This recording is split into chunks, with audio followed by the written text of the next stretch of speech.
احنا جايين عشان نعمل مكة الشربيني يا جماعة بتقول لكم ازيكم عاملين ايه يا حبايبي يا حلوين. احنا جايين نعمل لكم ايه؟ كباب ايه؟ كباب حلة. حلو. ماشي. معانا ايه هنا يا مكة؟ معانا بصل. احنا حاطين هنا ايه في الحلة؟ زيت. زيت. ومعانا هنا ايه؟ بصل. بصل. نحط الزيت البصل فين؟ ونحط ايه بعد يا مكة؟ وبعد كده نحط اللحمة. كله على بعض كده على طول يا مكة. وبعد كده نحط ايه؟ البهارات، فلفل اسود وشوية ثوماء وهيل مطحون وكاري وكركم وشوية ملح. صح كده يا مكة؟ في حاجة تانية يا مكة؟ هنقلبه كويس يا حبايبي ايه؟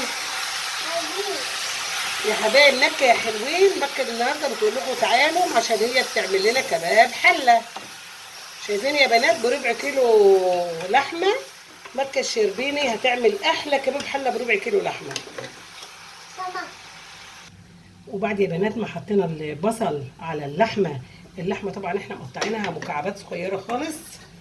شايفين يا بنات؟ ربع كيلو لحمة بس على ايه؟ على بصلتين 2 كبار. وحطينا البهارات بتاعتنا. طبعا مش هنحط فلفل حامي لان ده الاطفال صغيرين.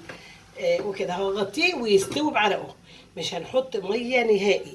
هنوطيه على نار زي الشمعة بالظبط، النار ضعيفة جدا جدا لغاية ما يستوي. ولما يستوي بقى نشوفه مع بعض هيحصل ايه. احنا خلصنا كباب الحلة وعملنا طماطم وعملنا مكة بتقول لكم يا حبايبي يا حلوين خلصنا كباب الحلة وده شكل الطبق معانا. يلا بنحبكم في الله. يا رب تكونوا استفدتوا من مكة النهاردة. طبق خفيف وفي نص ساعة كنا مخلصينه خالص. ربع كيلو لحمة مع بصلتين وده كباب الحلة يا جماعة. بحبكم في الله. تحياتي لكم جميعا. سلام عليكم.